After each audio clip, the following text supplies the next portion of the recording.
Hello， 大家好，我係二玲老師啊。今日咧有教材想同大家分享，係幼稚園面試嘅書喎。你哋想唔想知道咧常問100題嘅幼稚園面試係乜嘢呢？呢啲天書究竟值唔值得買呢？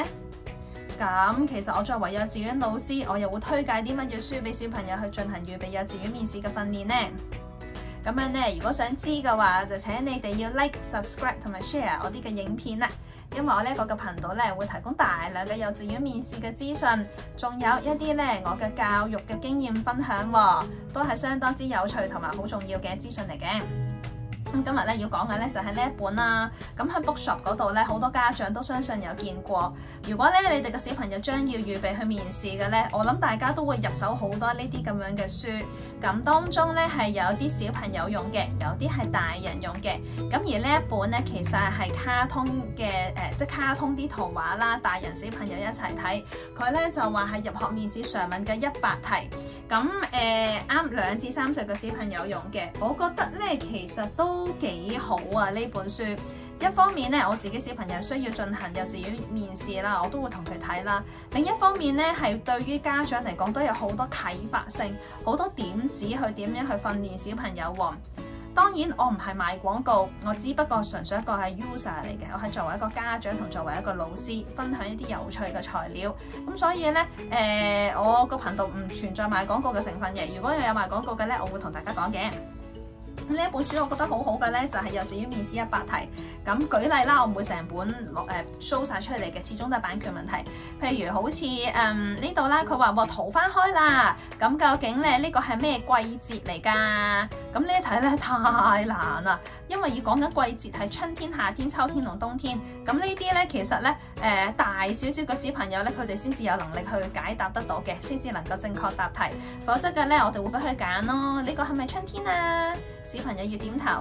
呢個係咪夏天啊？小朋友需要搖頭，咁樣回答都可以。又或者係簡單啲啦。呢一個，咦，天氣好好啊！有邊隻動物喺度大聲咔咔咔喺度笑啊？咁我哋咧就請小朋友揾下邊一隻動物喺度咔咔咔咔喺度笑。係喎，呢隻喎，咁呢隻係咩嚟㗎？係大笨象。咁大笨象係咩顏色㗎？係藍色。原來一張圖畫可以 extend 咁多嘅問題㗎，非常之好喎。咁如果對於一啲咧唔係好識得問問題嘅家長嚟講咧，我覺得呢本書係真係相當之精彩。咁豐富翻啦，話俾大人小朋友聽應該係點樣教同埋教啲乜啦。咁仲有好似呢一個啦，今日舉3版例子就夠啦。如果唔係咧，大家就唔買呢本書噶啦喎。咁因為唔可以咧淨係不停俾一啲要版權嘅嘢出嚟嘅。係啦，咁你睇下小花貓最中意食啲乜嘢啊？係喎，小貓係食蘑菇、食魚定食蘋果咧？原來咧小貓係食魚嘅。咁魚係咩顏色㗎？紅色啊。咁有啲乜嘢都係紅色㗎？係喎，蘋果喎。咁剛才咧，我用咗1版嘅例子示範咗俾家長聽，究竟我哋平時可以點樣同小朋友去發問？呢啲全部都係幼稚園面試老師會問嘅方法同題材，所以呢本書我都覺得相當之唔錯喎。睇下仲有冇啲咩特別嘢係需要同大家分享下先。係啊，呢本書好好嘅咧，佢咧就係分晒 category。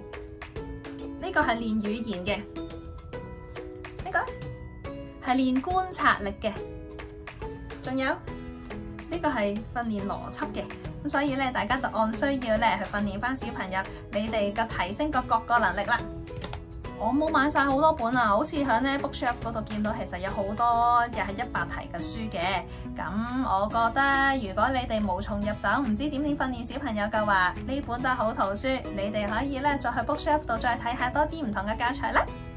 咁如果你覺得有用嘅話，就記得要 subscribe、like、share 同埋留言俾我喎。我哋下條影片見，拜拜。